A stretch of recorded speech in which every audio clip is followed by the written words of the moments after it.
지금 전 세계에서 리플 XRP를 가장 미친 듯이 쓸어담고 있는 곳이 어딘지 아시나요? 미국 월가? 중국? 아닙니다. 바로 대한민국의 개미 투자자들입니다. 믿기지 않으시겠지만 한국의 대표 거래소 업비트에서는 리플 거래량이 너무 폭발적이라서 세계 1위 거래소 바이낸스마저도 긴장할 수준이에요. 실제로 올해 초 업비트 발표에 따르면 작년 한 해 동안 업비트에서 거래된 리플 금액이 무려 1조 달러 1300조 원이나 됐습니다. 비트코인이나 이더리움보다도 더 많이 거래가 됐다는 뜻이죠. 게다가 하루 거래량만 봐도 최근 업비트랑 빗썸을 합친 24시간 리플 거래액이 1조 원을 넘어가면서 국내에서 리플 하나에 들어온 돈이 비트코인과 이더리움을 합친 것보다도 많았습니다. 이 정도면 정말 엄청난 돈들이 리플에 몰리고 있는 건데요. 도대체 한국의 개미들은 왜 이렇게 리플에 열광을 하고 있는 걸까요? 그리고 이렇게 몰린 자금들 과연 예전과 진짜로 다를 수가 있을까요? 지금부터 그 숨은 이야기들 하나씩 풀어드려 보도록 하겠습니다. 근데 시작부터 소름 돋는 사실을 하나 짚고 넘어갈게요. 사실 이런 장면이 처음이 아니다라는 건데요. 과거 암호화폐 역사상 딱 2번 있었던 리플이 폭발적으로 날아오는 대역사가 있었는데 신기하게도 항상 한국의 개인 투자들, 이른바 김치파워가 그 사막을 열었습니다. 2017년 말 그리고 2018년 1월 이때 이어진 첫 번째 불장 대상승장 때를 기억하시는 분 계신가요? 그때 리플 가격이 3.8달러, 그러니까 지금 돈으로 5,000원이 훌쩍 넘게 폭등하면서 사상 최고가를 찍었고요. 글로벌 거래량 1위가 어디였는지 아시면 깜짝 놀라실 겁니다. 그 당시 미국이 아니었어요. 한국이었습니다. 그리고 빗썸 거래소였습니다. 한국 사람들이 너도 리플을 사들이느라고 한국 가격이 전 세계 평균보다 훨씬 더 비싸게 거래가 됐는데 이런 현상을 흔히 김치 프리미엄이라고 부르죠. 그때 김치 프리미엄이 무려 50% 이상 상승을 하면서 해외에서 2,000원 하는 리플이 한국에서는 3,000원이 넘게 거래되기도 했습니다. 그리고 두 번째로 리플이 날아올랐던 2021년 4월경에도요. 상황은 마찬가지로 비슷했었는데요. 비트코인 가격이 한창 최고가를 찍을 즈음에 리플도 3달러 가까이 급등을 했었고요. 이때도 업비트랑 빗썸이 전 세계 리플 거래량 1위, 2위를 찍으면서 한국발 매수 열풍이 핵심적인 역할을 했습니다. 정리드리자면은 리플 가격이 몇 배씩 상승할 때마다 항상 그 배후에는 한국 개미들의 광적인 매수세가 있었다는 거고 지금의 모습이 딱 그때들과 닮아가고 있다 보니까 괜히 가슴이 뛰면서도 또 한편으로는 불안한 느낌도 드실 겁니다. 그렇다면 이번 한국발 리플 광부 과연 왜 불기 시작을 한 건지 그리고 진짜로 다시 한번 거대한 폭등의 시도탄이 될지 더 깊이 한번 들어가 보겠습니다. 먼저 사람들이 흔히 간과하는 핵심적인 포인트가 있죠. 한국 투자자들이 요즘에 이렇게 리플에 몰리는 이유들 단순하게 올라서 신나니까 이런 게 아닙니다. 나름 똑똑한 이유가 있을지도 모른다는 점인데요. 어떤 이유인지 이해하시려면 리플을 둘러싼 최근의 큰 변화들을 알아보셔야 돼요. 사실 지난 몇 년 동안 리플은 엄청난 악재를 하나 달고 다녔습니다. 바로 미국 SEC랑 소송이었었죠. 리플 투자자들 입장에서는 몇 년 동안 발목을 잡던 족쇄였는데 이 소송이 완전하게 끝나버리면서 리플 측은 벌금만 1억 2천만 달러 정도만 내고 깨끗이 끝내버렸어요. 이 말은 이제 리플을 규제적으로 막을 큰 장애물이 사라졌다는 뜻이겠죠. 여기에 더 놀라운 소식이 이어졌습니다. 미국의 두 금융 규제기관인 SEC랑 CFTC가 암호화폐를 어떻게 규제할지 역사적으로 합의를 봤는데 그동안 미국에서는 코인은 증권이다, 코인은 증권이 아니다, 이 두 가지 논란으로 싸우느라고 시장이 혼란이었습니다. 근데 이제 너는 증권, 너는 상품 이렇게 구분하는 명확한 기준을 만들기로 한 거죠. 심지어 이 합의 이후에는 미국을 암호화폐의 중심지로 만들겠다는 이런 로드맵까지도 나왔습니다. 규제가 불확실해서 움츠러들었던 큰 손들이 이제 마음 놓고 돈을 넣을 수 있는 본격적인 길이 열렸다는 거고 실제로 작년 말부터 올해 초까지 리플 현물 ETF들이 속속들이 등장을 했습니다. ETF 같은 경우는 쉽게 말씀드려서 주식시장에 상장된 펀드 상품인데요. 그 안에 리플을 실제로 담아가지고 운용을 합니다. 거대한 금융회사들이 만든 리플 ETF가 미국에서 승인받고 거래를 시작을 했는데 예를 들어서 캐나다의 캐나리 캐피탈, 미국의 비트와이즈, 프랭클린 템플턴 이런 자산 운용사들이 수천억 원 규모의 리플 ETF를 출시했어요. 여기서 놀라운 건 최근에 암호화폐 시장이 전체적으로 침체가 돼가지고 리플 가격도 많이 하락했는데도 이 ETF들에는 돈이 상당히 꾸준히 들어오고 있었다는 점입니다. 월가의 큰손 자금이 슬슬 리플을 향해서 움직이고 있다는 신호겠죠. 그렇다면 이렇게 규제 리스크가 풀리고 기관들의 길도 열렸다는 거대한 호재들이 차곡차곡 쌓여가고 있는데요. 한국의 개미들 가만히 보고만 있진 않았겠죠. 이 눈치 빠르기로 유명한 우리나라 투자자들이 이 호재들을 이미 선반영을 하면서 남들보다 한 발 앞서 움직였다는 해석이 나오고 있는 겁니다. 겉으로 봤을 때 그냥 묻지마로 몰려든 것 같다 이렇게 싶어도 속을 들여다보면 리플 소송 끝났다, ETF로 자금 들어온다, 규제 불확실성이 해소됐다 이런 것들을 미리 캐치하고 먼저 매집에 들어간 스마트 머니일 수가 있다는 거죠. 특히나 한국 투자자들, 이 원래도 암호화폐 시장에서 정보에 빠르게 반응하는 편인데요. 2024년부터 2025년 사이에 한국 주식시장이 인공지능 반도체 테마로 엄청 달아올랐을 때 역시 마찬가지로 그 와중에 리플 거래만큼은 줄지 않고 꾸준히 유지가 됐거든요. 많은 분들께서 주식으로 갈아탈 때도 리플을 손에 꼭 쥐고 있었다는 얘기인데 이런 것들을 두고 단순하게 투기라고만 하기에는 조금 애매한 부분이 분명히 있겠습니다. 그러면 정말로 한국의 개미들이 선구안 있게 리플을 사고 있다는 것들을 뒷받침할 증거가 있을까요? 바로 온체인 데이터, 블록체인상의 기록들을 보시면 힌트를 얻을 수가 있습니다. 일단 올해 초 리플 가격이 크게 출렁일 때 거대한 고래들의 움직임이 포착이 됐어요. 여기서 고래 같은 경우는 수백억 원대의 코인을 들고 움직이는 큰손 투자자를 말을 합니다. 이 지난 1월 초쯤에요. 크립토컨트 웨이럴럭 같은 데이터에서 뭐가 보였냐? 엄청난 양의 리플이 개인 지갑에서 거래소로 확 올라왔습니다. 업비트랑 바이낸스로 63억 개, 27억 개 이렇게 각각 리플이 쌓였다는 기록이 존재하는데요. 하도 물량이 크다 보니까 전 세계 리플 공급량의 10% 가까이가 두 거래소에 보관될 정도였어요. 보통 이렇게 고래들이 자기 지갑에 있던 코인들을 거래소로 한꺼번에 보내면은 곧바로 시장에 매도하려는 의도로 해석이 됩니다. 큰 손들이 이거 슬슬 팔아가지고 차익 실현을 하려나 보다 뭐 이런 생각이 들겠죠. 실제로 1월 첫째 주 리플 가격이 갑자기 2.4달러에서 1.8달러 근처까지 뚝 떨어진 적이 있었는데요. 아마 그때 고래들이 한 차례 던진 걸 거예요. 개미 입장에서는 상당히 놀랄 수밖에 없겠죠. 그런데 여기서 중요한 거는 상황이 끝나지 않았다는 겁니다. 가격이 하락했는데도 한국 개미들이 엄청나게 받아냈던 걸까요? 하단이 단단히 지지되더니 또 곧이어 이상한 장면들이 포착이 됐습니다. 불과 며칠 만에 거꾸로 거래소에 있던 리플이 다시 외부 지갑으로 대량 인출되기 시작을 한 건데요. 하루 사이에 7억 달러가 넘는 리플이 거래소에서 빠져나갔다는 보고도 있었죠. 이건 무슨 뜻일까요? 큰손들이 시장에 던진 물량을 누군가가 전부 다 받아가지고 다시 자기 지갑으로 치웠다는 얘기거든요. 쉽게 말해가지고 고래들이 가격 살짝 떨어뜨려서 개미들을 흔들어 본 뒤에 오히려 저렴한 가격에 자신들이 그 물량을 다시 줍줍했다. 이렇게도 해석이 가능한 거고, 크립토컨트의 한 전문가는요. 고래들이 일부러 거래소에 물량을 올려놓고 개미들 겁주면서 실제로는 안 판 것일 수도 있다. 이런 분석까지도 내놨습니다. 실제 매도하려고 했던 게 아니라요. 심리전으로 가격을 흔든 다음에 결국에 다시 사들였다는 거죠. 물론 온체인 데이터를 100% 확신할 수는 없겠지만 최소한 지금 판세가 고래 대 개미의 치열한 눈치 싸움 양상으로 돌아가고 있다. 이것만큼은 분명히 보입니다. 한국의 개미들이 그 거대한 매도 물량들 전부 받아내고 가격 방어에 성공했다는 사실입니다. 가격이 흔들린 쪽은 개미가 아니었어요. 오히려 고래였을 수 있다는 거죠. 만약에 이 해석이 맞다면은 세력 입장에서도 이제 함부로 가격을 못 내리겠구나. 슬슬 물량을 다시 모아야겠다. 이렇게 생각했을 가능성이 있습니다.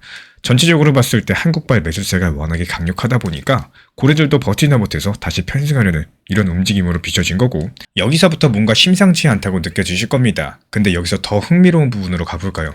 파생상품 시장, 그러니까 선물 시장 상황을 한번 들여다보겠습니다. 현물 같은 경우는 한국 개미들이 이렇게 리플 쓸어담고 있는데 정작 전 세계 선물 시장 트레이더들은 반대로 리플이 떨어질 거에만 잔뜩 베팅하고 있었습니다. 이 데이터를 보니까요. 한때 롱과 숏 포지션 청산 불균형이 무려 2,900만%라는 숫자가 떴습니다. 이게 무슨 뜻이냐? 가격 상승의 건쪽, 롱들이 청산된 금액이 고작 몇천만 원인데 가격 하락의 건쪽, 숏 포지션은 청산된 게 거의 없다는 거예요. 수치가 너무 커서 실감이 안 날 정도인데 시장이 그만큼 한쪽으로 기울어 있었다. 이렇게만 보시면 됩니다. 거의 모두가 리플은 더 하락할 거야. 여기에다가 대부분의 사람들이 돈을 걸고 있었다라는 거고, 이렇게 숏만 잔뜩 쌓인 상황에서는 사실상 굉장히 위험한 구조죠. 왜 위험하냐? 만약에 시장이 이 예상과 반대로 움직인다. 그러면은 곧 대환장 파티가 벌어지기 때문입니다. 가격이 쭉 내려갈 거라고 믿고 공매도한 사람들이 갑자기 가격 상승을 마주하면 어떻게 될까요? 하락에 베팅하려고 빌려가지고 판 코인들 결국에 다시 비싸게 사서 갚아야 되는 상황이 됩니다. 이거를 강제 청산이라고 하는데 쉽게 말해서 숏친 사람들이 손해를 견디지 못해서 울며 겨자 먹기로 매수 버튼을 누르게 되는 현상이에요. 근데 평소보다 훨씬 많은 분들께서 동시에 그렇게 손절 매수를 해버리면 어떻게 될까요? 맞습니다.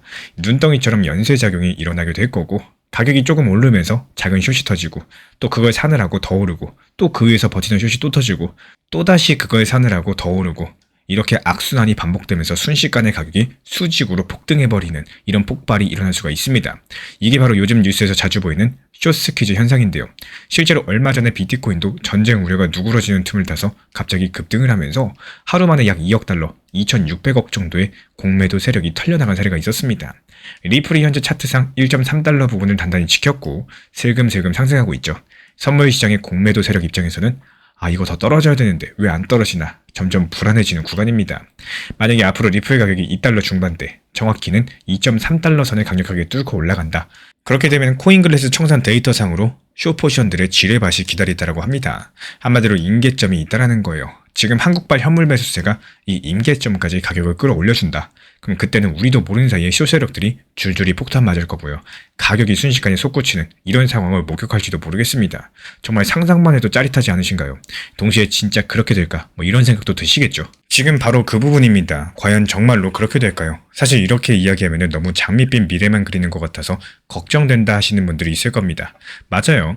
우리 모두 과거에 학습 효과가 있습니다. 개미들이 열심히 사면은 결국에 나중에 물려버리는 경우들을 많이 보셨죠. 지금도 일부 전문가들은 고개를 갸우뚱합니다. 업비트 거래량 1위? 그거 무슨 대단한 의미냐. 한국의 20대 30대 개미들 변동성 큰 코인에 몰려서 단타치는 것뿐이다. 이런 시각도 있습니다. 한마디로 이번 리플 광풍도 결국에 투기 열풍에 불과하다라는 건데, 그래서 고래들은 이때다 싶어가지고 자기 물량들을 털고 나가고 있다는 분석도 존재하죠. 쉽게 말해서 한국 개미들이 고래의 출구 전략에 이용당하고 있다. 이런 냉소적인 견해인데요. 일리가 아예 없다는 건 아닙니다. 실제로 한국 시장의 유동성, 그러니까 투자 열기가 워낙에 뜨겁다 보니까 글로벌 시세보다 한국 가격이 높게 형성되는 김치 프리미엄도 생기는 거니까요. 2018년 불장 이후에 한국 암호화폐 시장이 거품 꺼지듯이 식었던 이 기억이 아직도 생생합니다. 그러니까 이번에도 또 그러는 거 아니겠냐. 이번엔 다를 게 뭐냐. 이런 의심하는 목소리 충분히 나올 수 있어요. 하지만 현재 나온 팩트들만 놓고 보시면 단순 도박판으로 치부하기엔 설명이 안 되는 부분들 명확합니다. 먼저 앞서 말씀드린 미국의 규제 환경, 그리고 기관 자금 움직임들, 과거 상황과 완전히 달라요. 2018년이나 2021년, 이 사실 펀더멘털, 즉 리플 자체의 호재가 이렇게까지 강하진 않았었죠. 그때는 그냥 시장 전체가 좋으니까 덩달아 오른 게 컸었는데 지금은 어떻습니까? 리플이 4년 동안 덮여있던 소송 리스크를 완전히 털어냈죠. 이제 미국 정부에서 리플은 불법이다. 제동 걸 명분이 없어졌어요. 게다가 SEC랑 CFTC가 합의함으로써 리플은 증권이냐 아니냐 이런 소송 논쟁도 끝이 났습니다. 기관들이 합법적으로 투자할 ETF까지도 속속들이 등장했죠. 정말로 큰 변화가 이루어지고 있는 거고, 이렇게 거대한 호재들이 나오자마자 한국 개미들이 광기에 가까울 정도로 매수 버튼을 누르고 있다는 건요. 오히려 지금 시장을 꽤 잘 읽은 행동일 수 있다는 거고, 뉴스에 사라 이런 말이 있는데 한국 투자자들이 이미 그 뉴스를 보고 움직였다는 거죠. 예를 들어가지고 리플 ETF가 승인됐대, 이런 소식이 나왔을 때 해외에선 그냥 그런가 보다 하더라도 한국에선 즉각적으로 리플 거래량이 튀어오르는 시기입니다. 물론 어떤 분들께서는 이런 호재들 이미 몇 달 전부터 전부 다 알려진 건데 전부 가격에 반영된 거 아니냐 이러실 수 있습니다. 근데 정말 재밌는 건요. ETF로 유입되는 자금은 아직도 꾸준히 유지가 되고 있고 미국 큰손들 사이에서도 리플 한번 담가볼까 이런 움직임들이 완전히 끝난 게 아니라는 사실입니다. 말 그대로 호재가 완전히 식은 게 아니라는 뜻이겠죠. 그리고 고래 대 개미 관점에서도 조금 전 이야기한 온체인 데이터를 다시 생각해 볼게요. 정말로 고래들이 개미들한테 물량 넘기고 끝났다면 어떻게 될까요? 아마 거래소 지갑에 들어간 코인들 다시 안 나갈 겁니다. 근데 우리는 봤습니다. 거래소로 들어왔던 리플들이 다시 대거 빠져나가는 걸요. 이거는 고래들도 어라 이거 개미들이 다 받아버리네, 다시 사가지고 빼자, 이렇게 움직였을 가능성을 보여주는 대목이었고, 아직까지 완벽하게 단정할 순 없겠지만 최소한 고래들도 섣부르게 개미 상대로 이기지 못하고 있다는 정황입니다. 한편으로 생각을 해보면요. 한국 시장이 워낙에 특수하게 자본 통제가 있는 환경이라서 해외 자본이 쉽게 들어와서 차익 거래로 김치 프리미엄을 없애지 못합니다. 그러다 보니까 국내에서 형성된 이 강력한 매수세들, 글로벌 시장에 독립적인 영향력을 행사하고 있는 거고, 쉽게 말씀드려서 한국만의 리플 왕국이 생긴 셈인 건데 글로벌 고래들도 함부로 이 성을 무너뜨리지 못하고 있다는 사실입니다. 이런 상황이면 단순하게 개미들이 도박하고 있다, 이 한 줄로 치부하기엔 뭔가 설명이 부족할 수밖에 없겠죠. 물론 저도 미래에 대해서 확언할 순 없습니다. 다만 현재까지 상황을 종합을 해보면은 상당히 설득력 있게 그려지는 가장 가능성 높은 시나리오가 딱 한 가지 떠오릅니다. 바로 한국발 매수세가 촉발한 쇼스퀴즈 불장 시나리오인데요. 이 시나리오에서는요, 업비트랑 바이낸스가 리플 거래량 1위를 놓고 경쟁을 벌일 정도로 한국의 매수 열기가 계속될 거고, 한국의 개미들이 분할 매수로 가격 하단을 단단히 받쳐주는 그림이죠. 그러면서 서서히 한편으로는 미국의 ETF를 통한 기관 자금 유입이 서서히 계속되고 규제 불확실성도 사라졌다 보니까 해외에서도 안심하고 따라붙는 이 시장 투자들이 조금씩 늘어나게 될 겁니다. 이 두 가지 수요가 합쳐져가지고 리플 가격이 지금의 1.5달러 부근을 꾸준히 우상향으로 끌어올린다고 가정을 해봅시다. 그러다가 마침내 모두가 중요하게 보는 2달러 초중반 강력한 저항선에 도달을 하게 된다면은 드디어 그동안 웅크리고 있던 공매도 세력한테 경고등이 켜지겠죠. 이 이상 올라가면 큰일 난다, 이런 순간이 올 거고, 그리고 만약에 그 선을 딱 넘겨버리는 촉발 이벤트가 생긴다, 예를 들어서 갑자기 대형 호재 뉴스가 나온다든지 비트코인이 힘을 보태서 전체 시장이 다 같이 올라간다든지 이런 일이 벌어진다면요, 일순간에 전 세계 선물 시장에 깔려있던 숏포지션들 우르르 무너져 내리기 시작을 할 겁니다. 앞서 설명드린 대로 다들 손실 막으려고 눈물 머금고 리플 매수해야 하는 이런 상황들이 온다라는 거고, 그러면 불과 하루 이틀 사이에 수십 퍼센트 가격이 튀어오르는 폭발적인 상승 랠리가 나올 수 있다는 거예요. 그렇게만 된다면 리플은 순식간에 2021년 기록했던 3달러를 돌파하고 또 위로 상승할 가능성이 높겠습니다. 그렇기 때문에 우리 구독자분들께서는요, 이 시장이 좋지 않다라고 해가지고 스스로 자책할 필요가 없고, 또 중요한 거는 시장이 안 좋을 때 어떻게 준비만 잘하시면 되는 겁니다. 투자하다 보면 시장이 좋지 않을 때, 좋을 때 괜히 마음이 무거워지는 경우가 있는데요. 가격 자체가 계속 답답하게 움직임을 가지면은 내가 괜히 시작했나, 괜히 투자했나 이런 생각이 들면서 스스로 자책하는 분들도 계십니다. 하지만 시장이 좋고 안 좋고 자체는 사실 큰 문제가 되지는 않습니다. 이 투자 시장이라는 게 원래 상승과 하락 자체가 반복되는 구조이기 때문에 항상 좋은 시장만 이어질 수 없고, 또 반대로 항상 하락하는 나쁜 시장만 이어질 수는 없겠습니다.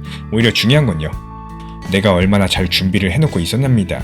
지금처럼 시장이 조용하고 답답한 구간들 어떤 대응을 해놓느냐, 여기에 따라서 내가 시장이 좋아졌을 때 느끼는 결과랑 만족감은 완전히 달라지게 된다는 사실입니다. 시장이 좋고 안 좋고에 따라서 내 기분까지도 같이 크게 흔들릴 이런 필요가 없다라는 거고, 이 시장의 흐름들은 어차피 우리가 마음대로 바꿀 수 있는 영역 자체가 아니기 때문에 이런 흐름에 감정을 너무 많이 맞추다 보시면 투자 자체가 점점 더 힘들어질 수 있습니다. 대신에 한 가지는 꼭 기억해 주시면 좋겠어요. 상승장일 때 하락장을 준비하셔야 되고요, 하락장일 때는 다시 찾아올 상승장을 준비해 두셔야 된다는 점입니다. 많은 분들께서 상승장에서는 계속 상승할 것만 생각하시고 또 하락장에서는 계속 또 하락할 것만 생각하는 이런 경우가 많이 있는데요. 하지만 이 투자 시장에서는 항상 반대의 상황을 대비하는 준비가 필요합니다. 결국에 투자 시장에서 오랜 시간 살아남는 사람은 시장이 좋을 때 기뻐하는 사람보다도요, 시장이 안 좋을 때 이 하락장에서 차분하게 준비할 줄 아는 사람, 이분들이 오랜 시간 살아남는 겁니다.